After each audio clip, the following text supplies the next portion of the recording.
Focus Himachal के Hindi podcast में आप सभी का स्वागत है।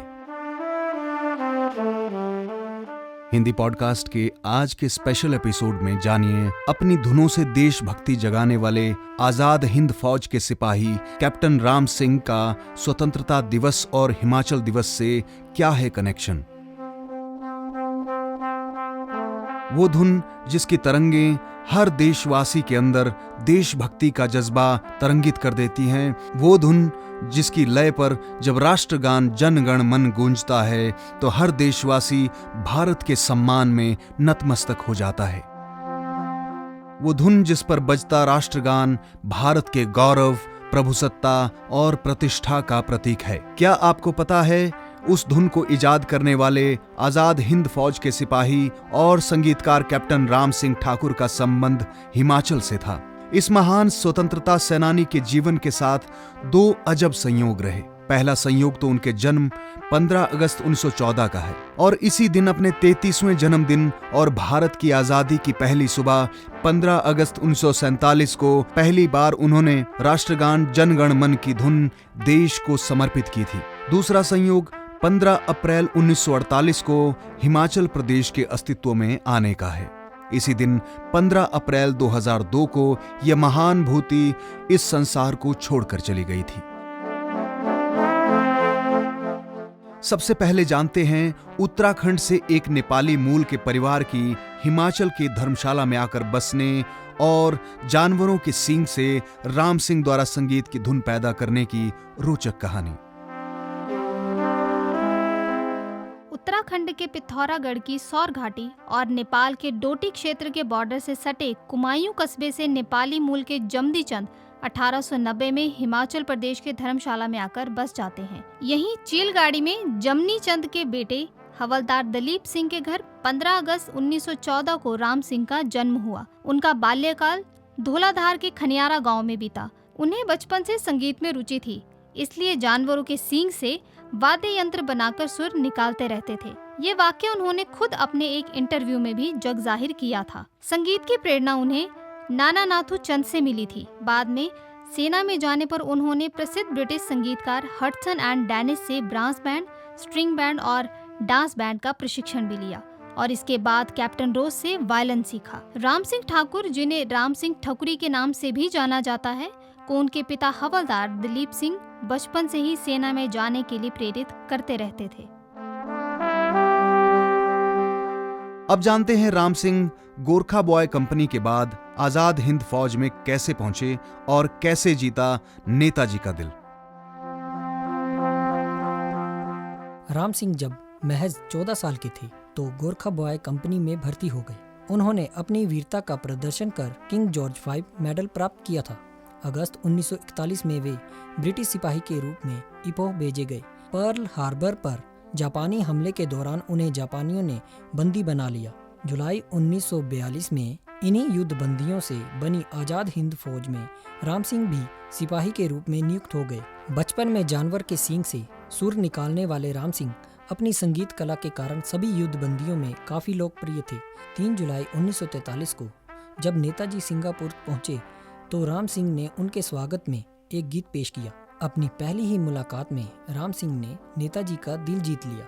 नेताजी सुभाष चंद्र बोस राम सिंह की संगीत कला से इतने प्रभावित हुए कि उन्होंने राम सिंह को अपनी एक वायलिन भेंट की, जिसे उन्होंने अंतिम दिन तक बतौर गिफ्ट संभाल कर रखा। जानिए क्या हुआ जब राम सिंह ने आजाद हिंद फौज के लिए रचा देशभक्ति गीत और रंगून में हो गए गिरफ्तार। कैप्टन राम सिंह की संगीत कला से प्रभावित होकर नेताजी ने उन्हें आजाद हिंद फौज के सिपाहियों में जोश भरने के लिए देशभक्ति से ओतप्रोत गीत संगीत तैयार करने की जिम्मेदारी सौंपी थी। यहीं से सैनिक के साथ साथ उनका गीत संगीत का सफर भी शुरू हो गया। इस दौरान राम सिंह ने कदम कदम बढ़ाए जा, खुशी के गीत गाए जा, ये जिंदगी है कौम की, कौम पर लुटाए जा, जैसे सैकड़ों देशभक्ति गीतों की धुनें बनाई। उन्होंने जहां अपनी धुनों से सैनिकों में देशभक्ति का जज्बा भरा, तो वहीं अंग्रेजों में बेचैनी बढ़ गई। यही वजह थी कि उन्हें अंग्रेजों ने साल 1945 में रंगून में गिरफ्तार कर लिया। हालांकि एक साल बाद 11 अप्रैल 1946 को उनकी रिहाई मुल्तान में हो गई थी। अब जानिए गुरु रविंद्रनाथ टैगोर की रचना जन गण मन कैसे बनी राष्ट्र की धुन। देश आज़ाद होने के बाद कैप्टन राम सिंह के नेतृत्व में आज़ाद हिंद फौज के ऑर्केस्ट्रा ने 15 अगस्त 1947 को लाल किले के परिसर में शुभ सुख चैन की बरखा बरसे गीत की धुन बजाई। ये गीत गुरुदेव रविंद्रनाथ टैगोर के जन गण मन का हिंदी अनुवाद था। वास्तव में शुभ सुख चैन की बरखा बरसे 1911 में गुरु रविंद्रनाथ टैगोर के बंगाली भाषा में लिखे ब्रह्मो भजन भारतो भाग्य विधाता का ही अनुवाद था। इस गीत का अनुवाद नेताजी और उनके सहयोगी कैप्टन आबिद अली और मुमताज हुसैन ने मिलकर किया था, जबकि इस गीत की अमर धुन कैप्टन राम सिंह ने बनाई थी। कैप्टन राम सिंह के नेतृत्व में ये राष्ट्रगान 20 जून 1946 को वाल्मीकि भवन में राष्ट्रपिता महात्मा गांधी के समक्ष भी पेश किया गया था। तब महात्मा गांधी भी कैप्टन राम सिंह द्वारा तैयार की गई धुन के मुरीद हो गए थे। जब 15 अगस्त 1947 को अंग्रेजों की गुलामी की बेड़ियों से देश आज़ाद हुआ था,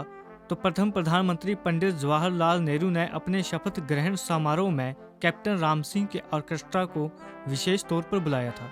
15 अगस्त 1947 को ही कैप्टन राम सिंह का 33वां जन्मदिन भी था। कैप्टन राम सिंह ने उसी दिन ये राष्ट्रधुन देश को समर्पित की थी। 24 जनवरी 1950 को गीत शुभ सुख चैन के संशोधित रूप यानी जन गण मन को आधिकारिक तौर पर राष्ट्रगान के रूप में स्वीकार कर लिया गया। अगस्त 1948 में तत्कालीन प्रधानमंत्री पंडित जवाहरलाल नेहरू के अनुरोध पर कैप्टन राम सिंह उत्तर प्रदेश की प्रादेशिक आर्म्ड कांस्टेबलरी यानी पीएससी में बतौर सब इंस्पेक्टर लखनऊ आ गए और पीएससी के बैंड मास्टर बन गए। यहीं से 30 जून 1974 को वे सेवानिवृत्त हो गए। 15 अप्रैल 2002 को 88 साल की उम्र में इस महान संगीतकार का देहावसान हो गया। आज भले ही महान स्वतंत्रता सेनानी राम सिंह इस दुनिया में नहीं है, लेकिन उनकी कालजयी धुन हमें हमेशा राष्ट्र के प्रति प्रेम का एहसास दिलाती रहेंगी और हमें देशभक्ति के लिए जागृत करती रहेंगी। हिमाचल दिवस के अवसर पर फोकस हिमाचल के स्पेशल एपिसोड में आज हमने आपको आजाद हिंद फौज के सिपाही और राष्ट्रगान की धुन के रचयिता राम सिंह की प्रेरक कहानी बताई। आपको ये एपिसोड कैसा लगा कमेंट करके बताएं, लाइक व शेयर करें और चैनल को सब्सक्राइब जरूर करें। धन्यवाद। जय हिंद, जय हिमाचल।